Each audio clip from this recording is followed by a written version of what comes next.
जय हिंद दोस्तों, नमस्कार। आप सभी को सूचना मिल गई होगी, खबर मिल गई होगी कि एमईएस जो ड्राइवर की भर्ती कई दिनों से पेंडिंग पड़ी हुई थी, उसकी जो लिस्ट है वो जारी कर दी गई है। जिसके अंदर आप देख सकते हैं, अपना रोल नंबर आप चेक कर सकते हैं, डाउनलोडेड है। ये हम टेलीग्राम पे डाल देंगे लिस्ट, आप वहाँ से भी ले लेना अगर आपको डाउनलोड नहीं करना आता तो। दो लिस्टें जारी हुई है, एक तो हुई है जिनको शॉर्ट आउट किया गया है और दूसरा जिनको रिजेक्ट किया गया है। अब जिनको रिजेक्ट किया गया है उनकी संख्या लगभग 3400 के आसपास संख्या है उनकी, रिजेक्ट वालों की 3400 कुछ हैं, वो 3420 के समथिंग है जो रिजेक्ट हुए हैं।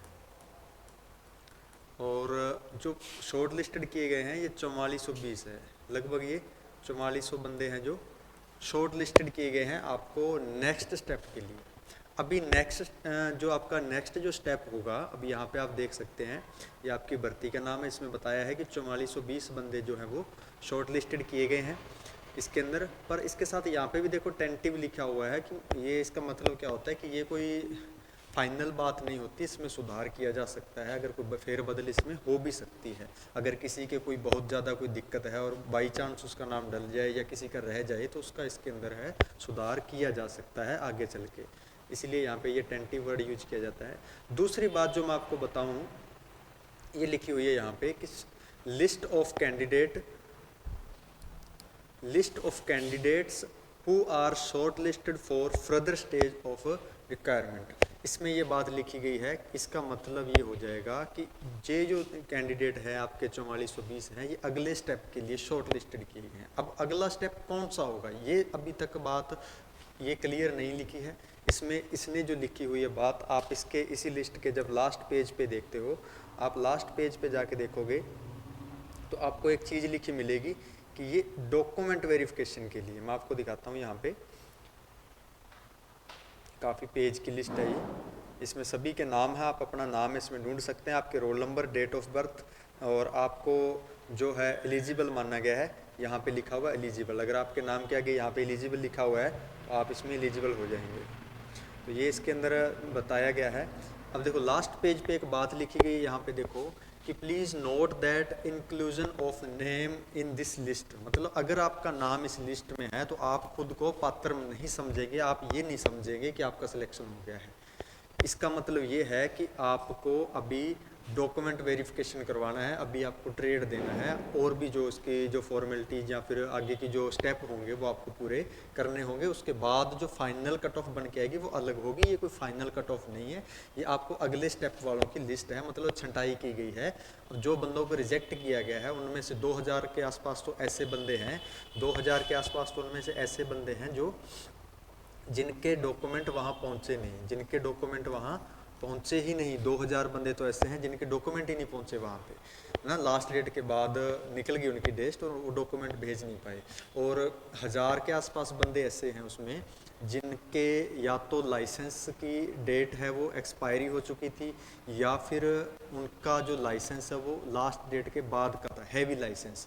कुछ बंदों ने लाइट एलएमवी था उनके पास और उन्होंने फॉर्म भर दिया था, एग्ज़ाम भी दे दिया था, बहुत सारे बंदों ने ऐसा किया था।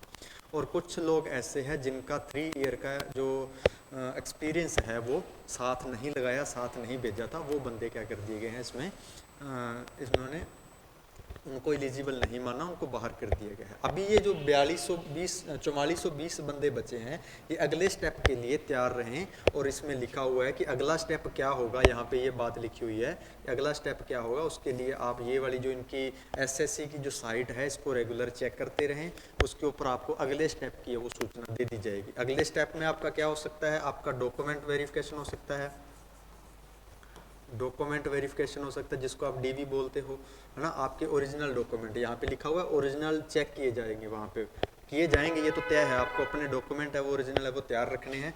और दूसरी जो चीज़ है आपका ट्रेड टेस्ट, आपका ट्रेड टेस्ट ये भी इसके साथ, या तो दोनों साथ होंगे, अगर साथ नहीं होंगे तो पहले एक हो जाएगा उसके बाद दूसरा हो जाएगा, और ज़्यादा संभावना है एक ही साथ होने की कि ट्रेड टेस्ट और डीवी है वो दोनों एक साथ आपके हो जाएंगे।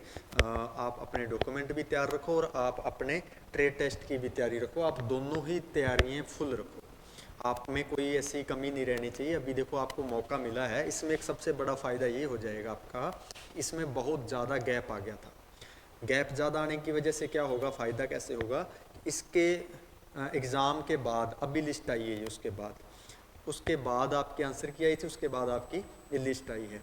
इतने टाइम में, इतने पीरियड ऑफ टाइम के अंदर बहुत सारे कैंडिडेट जो इस लिस्ट के अंदर होंगे वो कहीं ना कहीं जॉब कर रहे हैं, क्योंकि उसके बाद दिल्ली पुलिस ड्राइवर की वही कैंडिडेट थे जिन्होंने ये फॉर्म भरा था, दोनों भरे थे, उनकी ज्वाइनिंग हो चुकी है। उसके बाद में आपकी एसएसबी की ज्वाइनिंग हो चुकी है।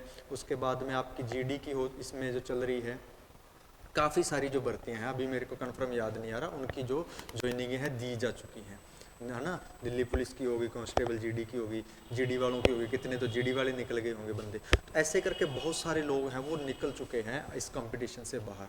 तो कंपटीशन थोड़ा कम जरूर हुआ है। अभी फाइनल कट ऑफ के बारे में मैं कोई बात नहीं करूँगा, क्योंकि अभी से बात करना हम अंदाज़ा लगा सकते हैं, पर वो उसका कोई अभी फ़ायदा नहीं है। फ़ायदा किस बात का है, पहले हम तैयारी करें, अगले स्टेप की तैयारी करें, उसमें अगर हम पास आउट हो जाते हैं अगले स्टेप में, फिर हम बात कर सकते हैं उसमें कितने लोग फेल या पास होते हैं, कितने बाहर या अंदर होते हैं, उससे हम अंदाज़ा लगा सकते हैं कि अभी कट ऑफ कहाँ रहने वाली है।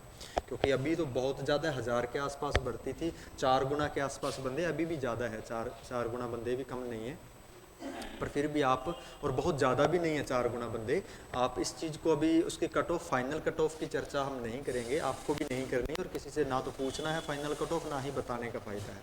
आप लोग अभी अपने नेक्स्ट स्टेप के ऊपर फोकस करो, आप अपने डॉक्यूमेंट है उनको तैयार रखो, जिसका जैसे कई बार कास्ट सर्टिफिकेट नहीं होता या रिन्यू नहीं होता, वो आपका खोया होता है या आपको पता नहीं होता कहाँ पड़ा है, तो उसको ढूंढ लो, है ना। आप अपने जो भी डॉक्यूमेंट इधर उधर है उनको सबको एक जगह कर लो। अगर उनमें कोई आपके कोई दिक्कत है, कई बार क्या नाम की स्पेलिंग गलत होती है, बहुत बड़ी दिक्कत आती है, इससे वहाँ पे फिर दिमाग ख़राब हो जाता है बंदे का। आपके किसी भी सर्टिफिकेट में आपके कोई नाम की स्पेलिंग गलत है, तो आप उसके लिए एफिडेविट बनवा लो, एफिडेविट बनवाना होता है उसके लिए, आप एफिडेविट बनवा के दे सकते हैं, आपको टाइम मिल जाता है उससे, आप फिर उसमें सुधार करवा के उसको दे सकते हैं, है ना। कई बार क्या होता है, जैसे हमारा जो पीछे की डेट, मतलब जो उस टाइम फॉर्म भरा था उस टाइम अपना नाम की स्पेलिंग गलत थी, और उसके बाद हमने बना लिया, अभी इतना टाइम निकल गया तो दूसरा बना लिया होगा, तो दूसरा बना लिया, उसमें नाम की स्पेलिंग ठीक करवा ली, पर वो मांग रहा है उस टाइम का, उस टाइम वाले में नाम की स्पेलिंग गलत है, तो आप एक एफिडेविट लगवा के कि ये मानवीय भूल थी, ऐसा करके एक एफिडेविट लग जाता है, और अपना जो दूसरा सर्टिफिकेट है जिसमें नाम की स्पेलिंग ठीक है, या आपकी कोई बर्थ ऑफ डेट में कोई दिक्कत है, तो आप वो साथ लगा के उसको ठीक कर सकते हैं। तो वो आप अभी से तैयार कर लो, अभी से चेक कर लो, कंफर्म कर लो अपने सारे डॉक्यूमेंट। दूसरा जो स्टेप है आपका ट्रेड टेस्ट, इसके लिए आपको क्या करना है। अच्छा, ट्रेड टेस्ट में होगा क्या, देखो फिर से पहले पेज पे जाना पड़ेगा मेरे को, पहले पेज पे दिखाता हूँ आपको ट्रेड टेस्ट में क्या होगा।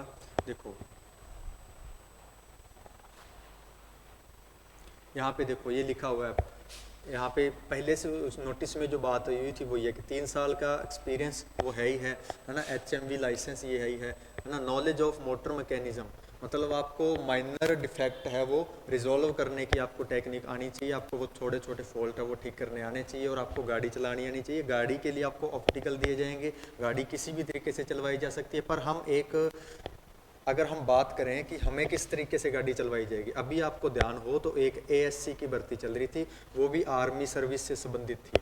ASC की जैसे MES है वैसे कुछ ना कुछ ये मेल जोल खाती है आपस में। तो उसके ट्रेड टेस्ट के अंदर क्या हुआ था, उससे हम कंपेयर कर सकते हैं इसको, इससे ज़्यादा नहीं होगा, उससे ज़्यादा नहीं होगा, इससे हम कंपेयर करके देखें। उसके अंदर आपको ये वाले ऑप्टिकल करवाए गए थे, 8 बाद में काट दिया था, खैर रैंप बाद में काट दिया था उन्होंने L रखा था, और इसका जो है लॉन्ग ड्राइव और ऐसे रखा था उन्होंने। इसके अंदर अगर हम प्रिपेयर करें खुद को, तो हम कैसे प्रिपेयर कर सकते हैं, हमें 8 के लिए प्रैक्टिस करनी होगी, क्योंकि जर्नल जो ऑप्टिकल है वो 8 ही है।